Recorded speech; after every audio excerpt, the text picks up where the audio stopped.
Hey, how's it going, guys? Stonewall here with Raised by Sharks. We here at Raised by Sharks took a little bit of a break after Colvate's Wrath left the first time, but we're back, and it's because Lunastra is here.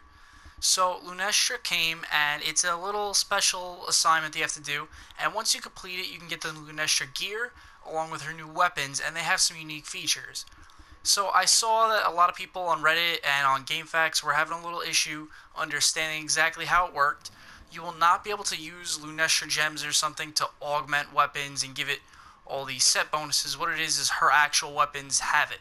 So I'm going to start with the armor, and then I'm going to go deeper into detail with the weapons, and then I'm going to wrap it up with a quick little review of what's good, what's not, how this is going to impact all of the set builds in the end game for Monster Hunter World. So this is the Lunastra Set A.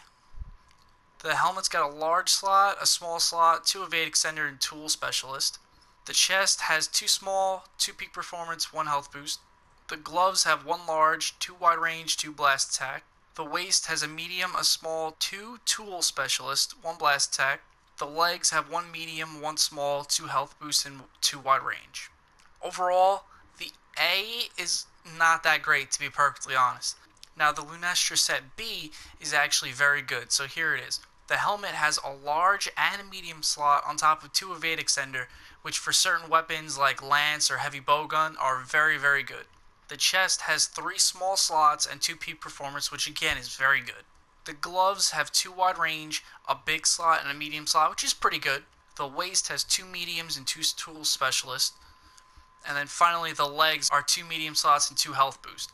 So overall, none of this is individually the best of anything, but what's good about this is that it gives another set bonus possibility to get Mind's Eye / Ballistics, and overall, you have decent potential for mixing individual pieces into builds. Now, going into the weapons, I'm going to show you how it works in the tree. So you would start off having to craft the base weapon, which for example on the greatsword is this right here. It's got 864 attack, white sharpness, 0 affinity, 210 blast, a medium slot, and a small slot. Not terrible, nothing meta breaking or anything like that, but what happens here is that when you get to the next tier, which I haven't gotten to yet, you'll be able to upgrade it using materials from a specific monster, like for example Basil Juice or Nergigante. You get the abilities, and then you see down there on the bottom right how it says Guts. That's normally the Basil Juice set bonus. So now, just for equipping her weapon, you can get a set bonus. You can get Guts, Haste and Recovery, and I can't see it here yet, but from reports online, it's Xeno'jiivas. So overall, really the only one of the great swords that's good from her is the Empress Ruin, because it's got 912 attack, white sharpness, 210 blast, 2 medium slots, Nergigante set bonus, and 1 augmentation. It's not terrible, not good. Wyvern Ignition's still better, Leviathan's still better, Jagras Hackers is still better, but it's up there. So this is the base for the sword and shield, and then these are the 2 upgrade trees that I could see so far. Apologize for not being able to have the 3rd tier yet to be able to show you this one on all the weapons, but I'm sure within the next day or 2 you'll be able to Google it out, or maybe once I unlock them I can go through for a full review. See, this one, you really have 2 good options. You either have the extra 20 affinity and 30 element, or you have the slightly bigger slot and slightly higher raw damage on top of Guts versus Haste and Recovery. So either one here is a pretty good choice. There's the base, 936, 20 affinity, 180, and there's the Nergigante one, which the Nergigante one is actually very good. There's the Lance based, it's off the Teostra model. There's Basil Juice, there's Nergigante. The Nergigante one is actually on par with the Barrett Stinger. Still a little bit behind the deviljho one, but it's up there as one of the top 3 lances in my opinion. Okay, there's the base switch axe, and Basil Juice, and Nergigante, which is pretty good, especially it's got the power file. Okay, going on to Insect Glaive, you have the base there, then you have the Basil Juice one, then you have the Nergigante one, which is actually very good. The Nergigante one comes with a speed boost, which a lot of good Insect Glaive players say they prefer, because it helps them get your boost quicker, and then you can deal your DPS. So the heavy bowgun comes with Wyvern Snipe. I'm going to show you the ammos in a minute. These are just the base stats.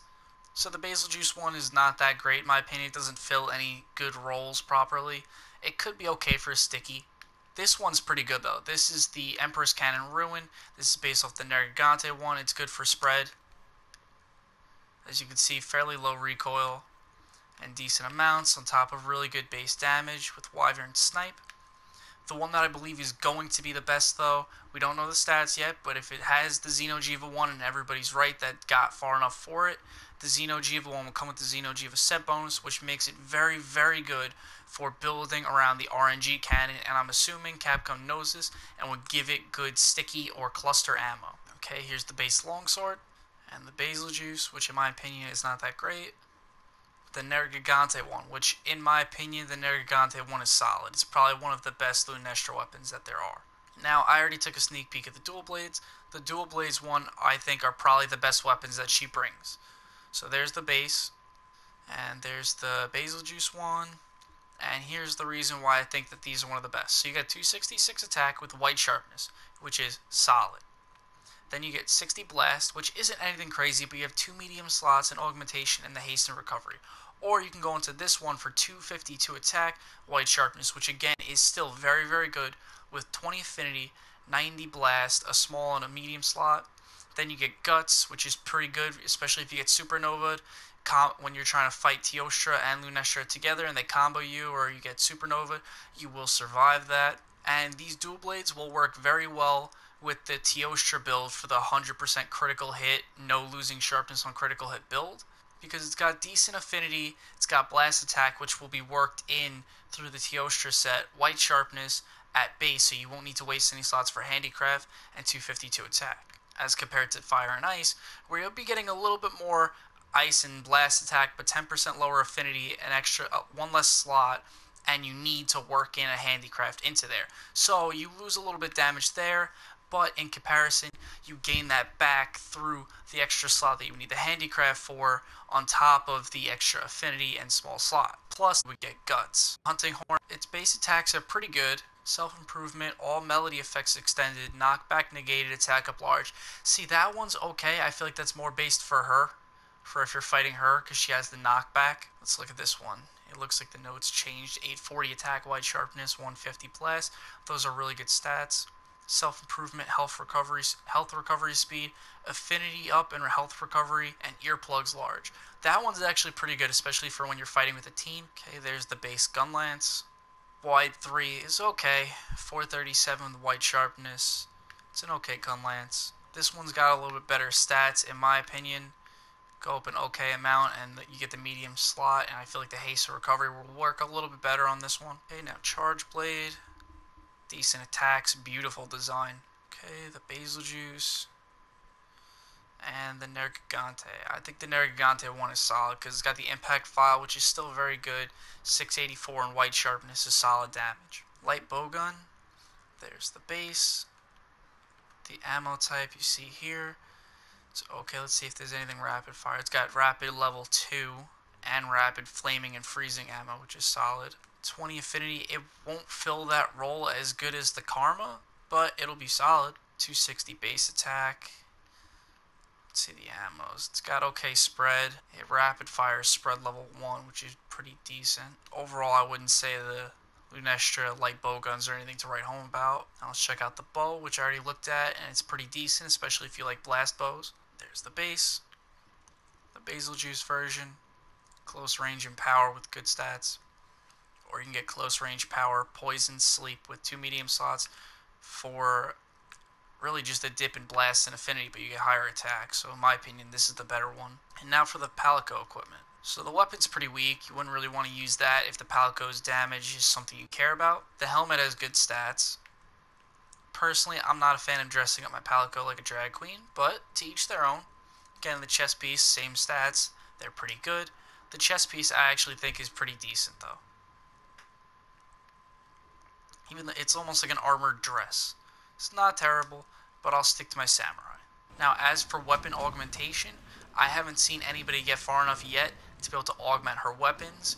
We'll have to see if anything special goes on with her augments, but no one said anything yet to lead us to believe that there would be something different with them. Now, something to remember is that if you're running, let's say, a defense build for Tempered Deviljho, what you could do now is you can have her weapon with the health regen from Nergigante set bonus version, along with a Valhazak recovery build and a health regen augmentation, and then you won't need really anything else. That'll keep you alive alone.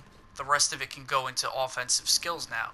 So it gives you a little bit more flexibility on your defensive builds, as well as giving you some flexibility for those who have all of the best jewels in the game using her B set. In my opinion, her B set, if you have some great jewels, you can make some incredible builds. And then again, out of her weapons, her dual blades are very good. They're going to almost replace fire and ice for the 100% critical hit build. They have some good flexibility. They're new. You might want to try them out. People like Blast. I think they're going to be one of the top tier dual blades, up there in the top like 2 or 3. The Hunting Horn had a couple of good ones with some good songs. The Longsword was one of the best. The Lance is one of the best. All of her weapons are usually good. None of them are the best. But when you combine her weapons and those interesting, unique features that they have, along with her armor and the Palico set, and the really cool tag team Supernova, I'm very happy with Capcom for bringing Lunastra to us, and I'm excited to see what they bring next. That's all we have for you tonight on Raised by Sharks. Sorry we couldn't show you the third set, but I'm sure on Reddit or on Google you'll see images of what it looks like tomorrow morning. But for now, it's time for me to go to bed, so I had to wrap this up for you a little early. Thanks for watching Raised by Sharks. Remember to leave a like and subscribe for more. We're still planning on doing our third episode of Monster Hunter World Mythbusters, so if you have any ideas for that, feel free to leave it in the comments below.